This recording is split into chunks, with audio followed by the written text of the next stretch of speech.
ಶ್ರೀಲಂಕಾ ವಿರುದ್ಧದ ಎರಡನೇ ಟೆಸ್ಟ್ ಪಂದ್ಯದಲ್ಲೂ ಕೂಡ ಭಾರತವೇ ಕಂಪ್ಲೀಟ್ ಮೇಲುಗೈ ಸಾಧಿಸಿದೆ. ಮೊದಲ ಹಾಗೆ ಎರಡನೇ ದಿನ ಬ್ಯಾಟಿಂಗ್ನಲ್ಲಿ ಬೆವರಿಳಿಸಿದಂತ ಭಾರತದ ಆಟಗಾರರು ಈಗ ಮೂರನೇ ದಿನದ ಆಟದಲ್ಲಿ ಬೌಲಿಂಗ್ನಲ್ಲಿ ಬೆಂಡೆತ್ತಿದ್ದಾರೆ.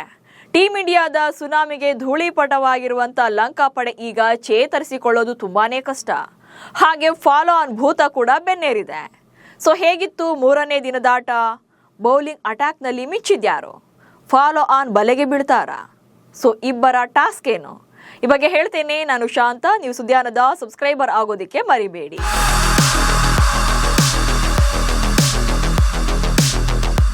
ಆಗಸ್ಟ್ 23ರಿಂದ ಕೊಲಂಬೋದಲ್ಲಿ ಶುರುವಾಗಿರುವಂತಹ ಎರಡನೇ ಟೆಸ್ಟ್ ಮ್ಯಾಚ್ ಅಲ್ಲಿ ಭಾರತ ಫಸ್ಟ್ ಬ್ಯಾಟಿಂಗ್ ಅನ್ನ ಚೂಸ್ ಮಾಡಿಕೊಂಡು ಮೊದಲ ಇನ್ನಿಂಗ್ಸ್ ನಲ್ಲಿ 9 ವಿಕೆಟ್ ನಷ್ಟಕ್ಕೆ 503 ರನ್ಗಳನ್ನ ಕಲೆ ಹಾಕಿ ಡಿಕ್ಲೇರ್ ಘೋಷಿಸಿತ್ತು. ಎರಡನೇ ದಿನದಾಟದ ಕೊನೆಗೆ ಫಸ್ಟ್ ಇನ್ನಿಂಗ್ಸ್ ಅನ್ನ ಶುರು ಮಾಡಿದಂತ ಲಂಕಾ ಪಡೆ ಆರಂಭದಲ್ಲೇ ಆಘಾತ ಕಂಡಿತ್ತು. 8 ರನ್ಗಳಿಗೆ 2 ವಿಕೆಟ್ ಅನ್ನ ಕಳ್ಕೊಂಡಿದ್ರು. ಹೀಗೆ ಕಂಪ್ಲೀಟ್ ಆದಂತ ಫೇಲ್ಯೂರ್ನೊಂದಿಗೆ ಮೂರನೇ ದಿನದಾಟ ಶುರು ಮಾಡಿದಂತ ಲಂಕನ್ನರು ಇಡೀ ದಿನ ಬ್ಯಾಟಿಂಗ್ ಫೈಟ್ ಏನೋ ಕೊಟ್ಟಿದ್ದಾರೆ. ಆದರೂ ಕೂಡ ಫಾಲೋ ಆನ್ ಭೀತಿ ಮಾತ್ರ ತಪ್ಪಿಲ್ಲ. ಮೊದಲಿಗೆ ಇವತ್ತಿನ ಪಂದ್ಯದ ಹೈಲೈಟ್ಸ್ ಅನ್ನ ನೋಡ್ಬಿಡೋಣ. ಟಾಪ್ 3 ವಿಕೆಟ್ಸ್ ಅನ್ನ ಬೇಗ ಕಳ್ಕೊಂಡಿದ್ದಂತ ಶ್ರೀಲಂಕಾ ತಂಡದ ಪರ ಸೂರ್ಯ ಬಂಡಾರ ಆಸರೆ ಆಗ್ತಾರೆ. ಟಾಪ್ 3 ಬ್ಯಾಟರ್ಗಳು ಶ್ರೀಲಂಕಾ ತಂಡದ ಪರ ಬೇಗನೆ ವಿಕೆಟ್ ಅನ್ನು ಒಪ್ಪಿಸ್ತಾರೆ. ಸೊ ಇಂಥ ಟೈಮಲ್ಲಿ 4ನೇ ಕ್ರಮಾಂಕದಲ್ಲಿ ಬಂದಂತ ಸೂರ್ಯ ಬಂಡಾರ ಆಸರೆ ಆಗ್ತಾರೆ. ಈ ಸೂರ್ಯ ಬಂಡಾರ ಹಾಗೆ ನಂಬರ್ 5 ನಲ್ಲಿ ಬರುವಂತ ಬ್ಯಾಟರ್ ಇಬ್ಬರ ನಡುವೆ 87 ರನ್ಗಳ ಜೊತೆಯಾಟ ಸಿಗುತ್ತೆ. ಸೊ ಕಂಪ್ಲೀಟ್ ಆಗಿ ಕೊಲ್ಯಾಪ್ಸ್ ಆಗಿದ್ದಂತ ಲಂಕಾ ತಂಡದ ಬ್ಯಾಟಿಂಗ್ ಪರ ಈ ಇಬ್ಬರು ಆಟಗಾರರ ಜೊತೆಯಾಟ ಸ್ವಲ್ಪ ಬೂಸ್ಟ್ ನೀಡುತ್ತೆ.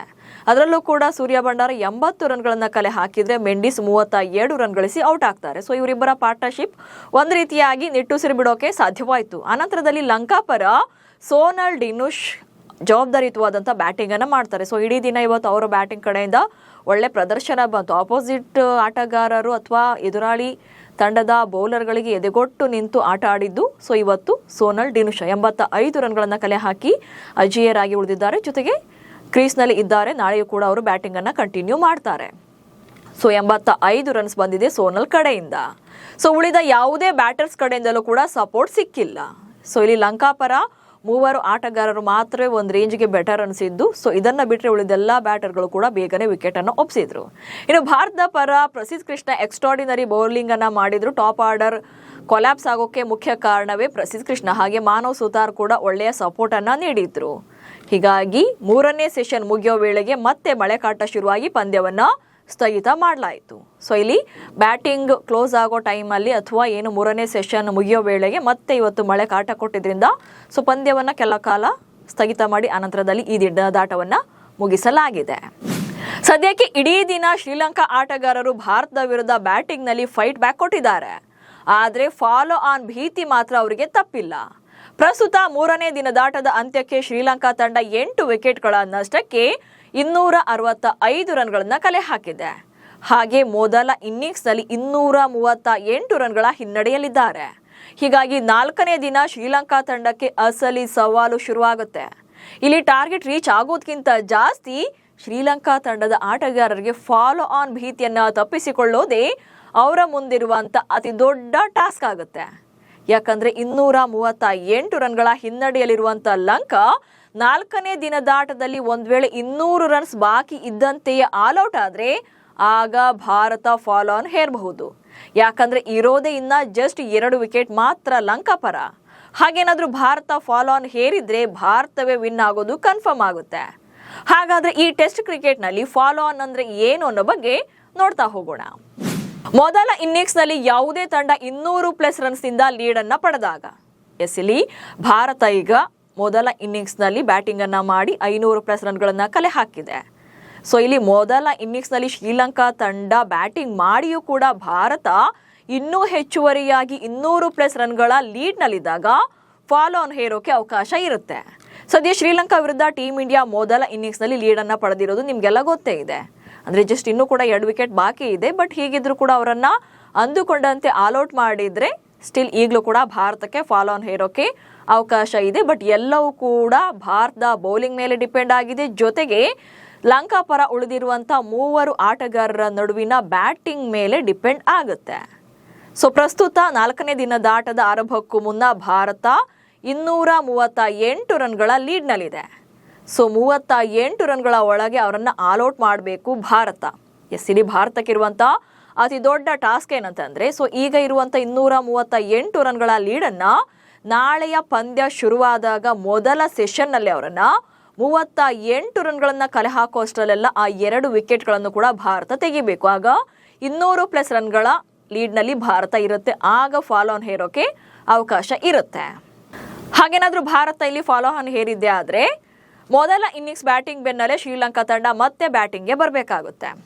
ಇಲ್ಲಿ ಭಾರತದ ರೂಲ್ಸ್ ಪ್ರಕಾರ ಇಲ್ಲಿ ಶ್ರೀಲಂಕಾ ತಂಡ ಬೃಹತ್ ಹಿನ್ನಡೆಯನ್ನು ಪಡೆಯೋದ್ರಿಂದ ಫಾಲೋ ಆನ್ ಕಾರಣದಿಂದಾಗಿ ಮತ್ತೆ ಅವರು ಶ್ರೀಲಂಕಾ ತಂಡದ ಆಟಗಾರರು ಮತ್ತೆ 2ನೇ ಇನ್ನಿಂಗ್ಸ್ನಲ್ಲಿ ತಾವೇ ಬ್ಯಾಟಿಂಗನ್ನು ಶುರು ಮಾಡಬೇಕಾಗುತ್ತೆ. ಸೊ ಎಷ್ಟು ರನ್ಸ್ ಹಿಂದಿದ್ದಾರೋ ಅಷ್ಟು ರನ್ಸ್ ಮುಗಿಸಿ ಹೆಚ್ಚುವರಿಯಾಗಿ ರನ್ಗಳನ್ನು ಕಲೆ ಹಾಕಬೇಕು. ಒಂದು ವೇಳೆ 200 ರನ್ಗಳ ಲೀಡ್ನಲ್ಲಿ ಭಾರತ ಇದ್ದು, ಸೊ 200 ರನ್ಗಳ ಹಿನ್ನಡೆಯಲ್ಲಿ ಶ್ರೀಲಂಕಾ ತಂಡ ಇದ್ದರೆ ಮತ್ತೆ ಆ 200 ರನ್ಗಳನ್ನು ಶ್ರೀಲಂಕಾ ತಂಡದ ಆಟಗಾರರು ಕಲೆ ಹಾಕಬೇಕು. ಸೊ ಆ ರನ್ಗಳನ್ನು ಮುಗಿಸಿ ಹೆಚ್ಚುವರಿಯಾಗಿ ಎಷ್ಟು ರನ್ಗಳನ್ನು ಕಲೆ ಹಾಕ್ತಾರೋ ಸೊ ಅಷ್ಟು ಭಾರತಕ್ಕೆ ಸಿಗುವಂಥ ಟಾರ್ಗೆಟ್ ಆಗುತ್ತೆ. ಫಸ್ಟ್ ಇನ್ನಿಂಗ್ಸ್ ಲೀಡ್ ದಾಟೋ ಮೊದಲೇ ಭಾರತ ಆಲ್ಔಟ್ ಮಾಡಬಹುದು. ಇಲ್ಲಿ ನಾಳಿನ ಪಂದ್ಯದಲ್ಲಿ ಅಂದರೆ 4ನೇ ದಿನದಾಟದ ಪಂದ್ಯದಲ್ಲಿ ಫಸ್ಟ್ ಇನ್ನಿಂಗ್ಸ್ ಲೀಡ್ ದಾಟೋ ಮೊದಲೇ ಭಾರತ ಅವರನ್ನು ಆಲ್ಔಟ್ ಮಾಡೋಕೆ ಅವಕಾಶ ಇರುತ್ತೆ. ಹೆಚ್ಚುವರಿಯಾಗಿ ಲಂಕಾ ಪಡೆ ಕಲೆ ಹಾಕಿದ ರನ್ಸ್ 2ನೇ ಇನ್ನಿಂಗ್ಸ್ನಲ್ಲಿ ಚೇಸ್ ಮಾಡಬಹುದು. ಅಥವಾ ಭಾರತ ಏನಾದ್ರೂ ಈ ಪಂದ್ಯದಲ್ಲಿ ಫಾಲೋ ಆನ್ ಹೇರಿದಾಗ ಶ್ರೀಲಂಕಾ ತಂಡ ಆ 200+ ರನ್ಗಳು ಅಥವಾ ಏನು ಲೀಡ್ ಹಿನ್ನಡೆಯಲ್ಲಿ ಇರ್ತಾರೋ ಅವರು ಸೊ ಅಷ್ಟು ರನ್ಗಳನ್ನು ಕಲೆ ಹಾಕಿ ಹೆಚ್ಚುವರಿಯಾಗಿ ಎಷ್ಟು ರನ್ಗಳನ್ನು ಹೊಡಿತಾರೋ ಸೊ ಆ ರನ್ಗಳನ್ನು ಭಾರತ 2ನೇ ಇನ್ನಿಂಗ್ಸ್ನಲ್ಲಿ ಚೇಸ್ ಮಾಡೋಕೆ ಅವಕಾಶ ಇರುತ್ತೆ. ಸೊ ಫಾಲೋ ಆನ್ ಹೇರಿದಾಗ ಯಾವುದೇ ತಂಡಕ್ಕೂ ಕೂಡ ಗೆಲುವಿನ ಚಾನ್ಸಸ್ ಜಾಸ್ತಿನೇ ಇರುತ್ತೆ. ಇಲ್ಲಿ ಫಾಲೋ ಆನ್ ಭಾರತಕ್ಕೆ ಅಂತ ಅಷ್ಟೇ ಅಲ್ಲ, ಟೆಸ್ಟ್ ಮಾದರಿಯಲ್ಲಿ ಯಾವುದೇ ತಂಡ ಮೊದಲ ಇನ್ನಿಂಗ್ಸ್ನಲ್ಲಿ ಫಾಲೋ ಆನ್ ಹೇರಿದ್ರಿ ಸೊ ಆ ತಂಡಕ್ಕೆ ಹೆಚ್ಚಿನ ಗೆಲುವಿನ ಚಾನ್ಸಸ್ ಜಾಸ್ತಿ ಇರುತ್ತೆ. ಯಾಕಂದರೆ ಅಲ್ಲಿ ಅಡ್ವಾಂಟೇಜಸ್ ಕೂಡ ಆ ತಂಡಕ್ಕೆ ಇರುತ್ತೆ. ಸೊ ಫೈನಲಿ ಇಲ್ಲಿ ಫಾರ್ಮುಲಾ ಸಿಂಪಲ್ ಆಗಿದೆ. ಭಾರತಕ್ಕೆ ಈ ಫಾಲೋ ಆನ್ ಹೇರೋಕೆ ಜಸ್ಟ್ 2 ವಿಕೆಟ್ಸ್ ಅಷ್ಟೇ ಬೇಕು, ಅದು ಕೂಡ 38 ರನ್ಗಳನ್ನು ಹೊಡೆಯೋ ಮೊದಲೇ. ಇನ್ನು ಶ್ರೀಲಂಕಾ 2 ವಿಕೆಟ್ಸ್ ಬೀಳೋ ಮುನ್ನ ಅಟ್ಲೀಸ್ಟ್ 38 ರನ್ಗಳನ್ನು ದಾಟಬೇಕು. ಅಂದರೆ 199 ರನ್ಗಳು ಲೀಡ್ನಲ್ಲಿದ್ದಾಗ ಆಲ್ಔಟ್ ಆದರೂ ಪರವಾಗಿಲ್ಲ, ಬಟ್ 200 ಅಥವಾ 200ಕ್ಕಿಂತ ಹೆಚ್ಚಿನ ರನ್ಸ್ ಲೀಡ್ನಲ್ಲಿದ್ದಾಗ ಆಲ್ಔಟ್ ಆಗಬಾರ್ದು ಅಷ್ಟೇ. ಒಟ್ಟಿನಲ್ಲಿ ಮಳೆಯ ಕಣ್ಣ ಮುಚ್ಚಾಲೆ ನಡುವೆ ಇಡೀ ಪಂದ್ಯ ಭಾರತದ ಕಡೆಯೇ ಟರ್ನ್ ಆಗಿದೆ. ಆದಷ್ಟು ಬೇಗ 2 ವಿಕೆಟ್ಗಳನ್ನ ತೆಗೆದು ಆಲ್ಔಟ್ ಮಾಡಿದ್ರೆ ಫಾಲೋ ಆನ್ ಹೇರಬಹುದು. ಆಗ ಮತ್ತೆ ಬೌಲಿಂಗ್ನಲ್ಲಿ ಬೆಂಡೆತ್ತಿದ್ರೆ ಬಹುತೇಕ ನಾಳೆಯೇ ಪಂದ್ಯವನ್ನು ಕೂಡ ಮುಗಿಸಬಹುದು. ನಮಸ್ಕಾರ.